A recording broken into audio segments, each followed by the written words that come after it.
Saludos, ¿cómo están? Bienvenidos una vez más a Cápsula Financiera, el podcast especializado en finanzas y economía nacional e internacional de Vidal Villalobos, 9 en punto de la noche, hora de Costa Rica, pero también puede ser visto en cualquier uso horario a lo largo y ancho del mundo. Por lo tanto, buenos días, buenas tardes, buenas noches. Este es el punto de encuentro para poder informarnos y tomar buenas decisiones. Hoy estamos cerrando semestre, estamos cerrando mes y vamos a escuchar cómo está el mundo financiero para seguir tomando decisiones en el segundo semestre de este año. Don Vidal Villalobos, bienvenido. Muchas gracias, Jonathan, y muchas gracias a las personas que se toman siempre el tiempito para informarse y para acompañarnos en esta aventura que ya tiene varias entregas y que esperamos sea de mucha utilidad para ustedes y para la toma de sus decisiones. Así es, un mes completo ya con este podcast para formar y para colaborar en la buena toma de decisiones, y siempre empezamos fuera de nuestras fronteras, así que vámonos al exterior. Don Vidal, ¿cómo estuvo el mercado en este segundo día, segunda jornada de la semana? Es la segunda jornada de la semana, como bien lo dices, pero también en el saludo dijiste algo fundamental. Es el cierre del mes. Y cuando hay un cierre de mes, los inversionistas siempre quieren que la fotografía contable salga bonita. Entonces hay mucho cuidado, hay mucho cuestionamiento de no hacer movimientos muy bruscos para no echar a perder eventualmente el pastel si es que está saliendo bien. Pero aquí hay otro detalle adicional y es que es 30 de junio. Estamos cerrando el segundo trimestre y el primer semestre del año. Así Eso es. todo tiene una carga realmente muy particular. No es muy parecido tal vez a los cierres que vemos en diciembre, donde diciembre prácticamente en los últimos días el mercado frena, se queda quedito esperando a ver qué va a pasar en el arranque del siguiente año. Pues bien, hoy vamos a tener que hacer un recuento no solamente de lo que ha ocurrido en los mercados en el día, probablemente vamos a tener que apoyarnos en lo que ha estado ocurriendo en los últimos días, sino que me parece interesante, y así lo hemos preparado, que fue lo que pasó en el trimestre, pero sobre todo cómo está cerrando el semestre. Entonces empecemos con el view de cortísimo plazo, que sería ver el cierre de los mercados en los Estados Unidos particularmente. Y les cuento que vuelve otra vez de alguna manera un poquito el apetito por la inteligencia artificial. Lo habíamos perdido porque Apple había dicho que tenía que subir el precio de los productos, pero la última nota que se agregó en toda esta sopa fue OpenAI, que dijo no salgo con la oferta internacional porque las cosas no pintan bien. Pero a pesar de eso, los segundos que vienen en la segunda ola, que son hardware y que son soporte, sí tuvieron un desempeño interesante. Básicamente todas las bolsas estuvieron al alza, el Dow con 136 puntos al alza, se sostiene por encima de los 52,000 puntos. Nunca antes en la historia de la bolsa el Dow había estado por encima de ese dato, así que no es menor. Y hoy agrega algunos puntos más a los que habíamos visto ayer. 52,319 es el dato del cierre. Mientras que el S&P, que tiene 500 empresas, 0,79 al alza para básicamente 7,500. Y el Nasdaq, que es el que más subió justamente porque tiene más tecnología, 1,52 para estar en 26,213 puntos. Pero acá el dato importante, como les estaba mencionando, es el comportamiento del Dow. Hay algunos otros datos también que acuden a salvar el día. Recordemos que había existido el fin de semana ataques simultáneos entre Irán y Estados Unidos. El domingo al filo del día dijeron que se iban a seguir portando bien, y hay un dato de Bloomberg en esta mañana en donde el tránsito de buques petroleros por el estrecho de Hormuz está paulatinamente aumentando, mientras que se anunciaba para hoy por parte de Estados Unidos e Irán rondas adicionales de conversaciones, así que el sentimiento de los inversionistas mejoró de alguna manera. Ahora, recuerden que cuando sube mucho la bolsa hay toma de ganancias. Sí. Bajan las bolsas. Algunos consideran que todavía a esos precios de rebaja hay una oferta porque lo encuentran como con descuento. Así que entran los inversionistas a comprar la caída en el sector de inteligencia artificial. Por supuesto que lo que están apostando aquí es que ese sector va a seguir teniendo sólidos resultados empresariales en el futuro.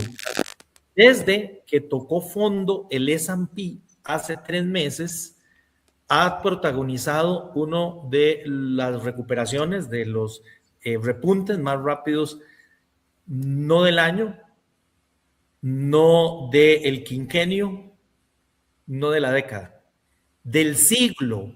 Ha sido espectacular esta recuperación.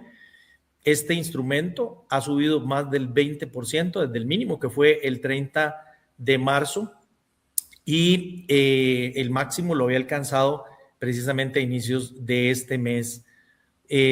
Algo parecido ha ocurrido solamente en 3 oportunidades desde el año 2000, pero esta es la más prometedora, la más importante. Las instituciones están rebalanceando cartera, esto lo hemos venido mencionando desde hace algunas sesiones atrás, lo que invita precisamente a tener algún grado de volatilidad. Les cuento también que, construido a través de lo que hemos venido conversando en sesiones anteriores, una de las preocupaciones que surgió por la retirada de puesta en escena de OpenAI y su oferta inicial pública o el IPO es ¿y de dónde va a salir la plata para seguir sosteniendo el gasto de capital o el CAPEX, como se le conoce en inglés, a las inversiones que se esperan en el futuro? Pero bueno, visto esto, que fue lo que pasó en las últimas horas, hagamos un balance del primer semestre. Concluye el primer semestre, el segundo trimestre, ganancias significativas.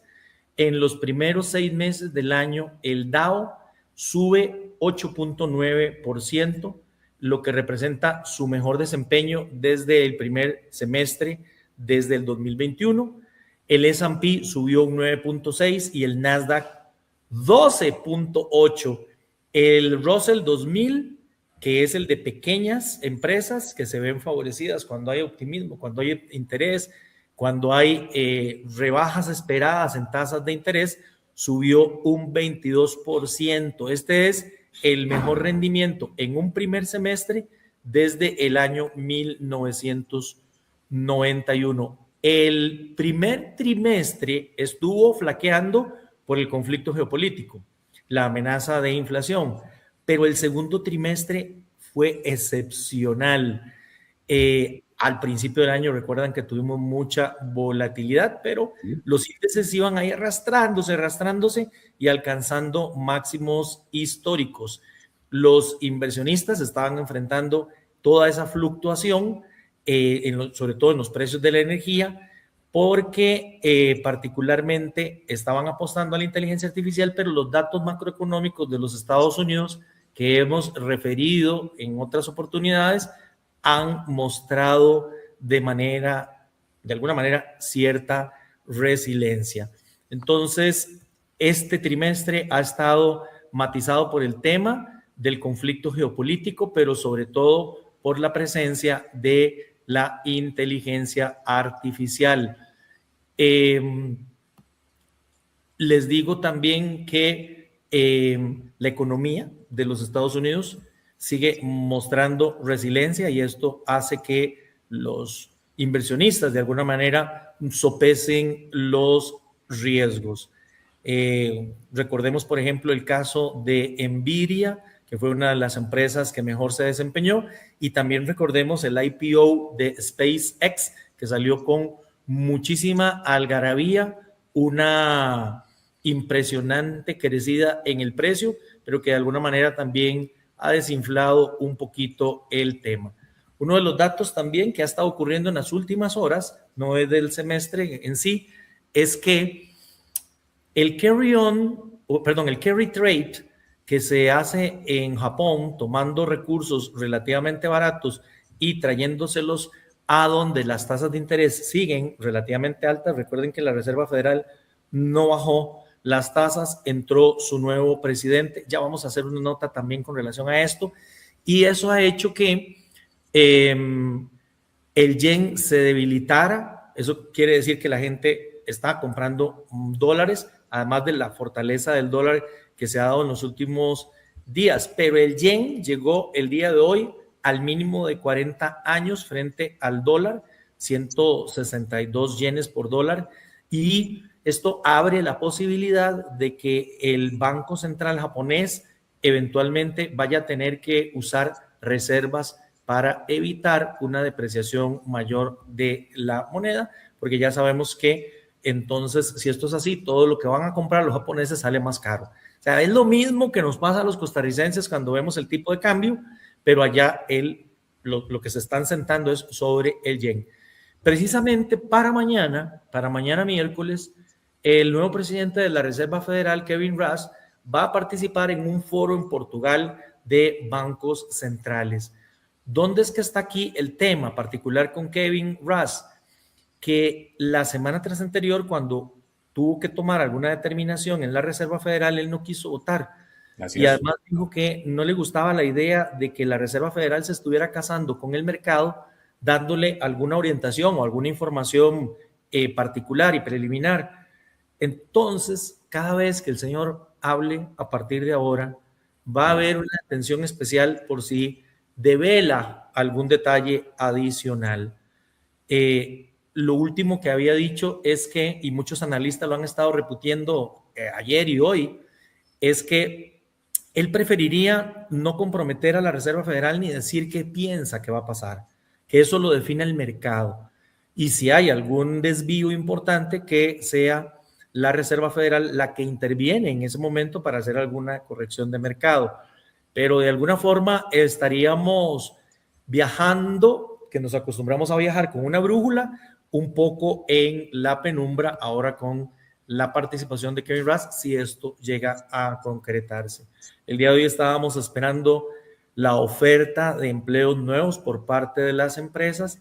Se esperaban 7.280.000 ofertas, salieron mejor, 7.594.000. Estos son precisamente los datos de resiliencia económica que muestra la economía de los Estados Unidos, mientras que la confianza del consumidor del Conference Board salió ligeramente por debajo de lo esperado, un 91.2, se esperaba un 94.4, pero lo importante es compararlo también con el dato anterior, que fue el dato de mayo, que había sido 90.6. Entonces la confianza se está paulatinamente recuperando. Y para cerrar esta parte, mi amigo Jonathan, mañana tendremos importante información. El empleo no agrícola de la empresa ADP, se espera una creación de 118.000 empleos, el índice manufacturero de junio y los inventarios de precio del petróleo. Pero bueno, mañana estaremos empezando un nuevo mes. Sin embargo, la semana no promete un gran movimiento porque, lo dijimos ayer, los Estados Unidos están en celebración del 250 aniversario de su independencia. Vidal, si tuvieses que evaluar el primer semestre, ¿podrías decir que fue positivo, halagador o soñador? ¿O cómo lo definirías y cómo verías la luz larga de este segundo semestre? Los datos de resultados acompañan un muy buen trimestre, un muy buen semestre.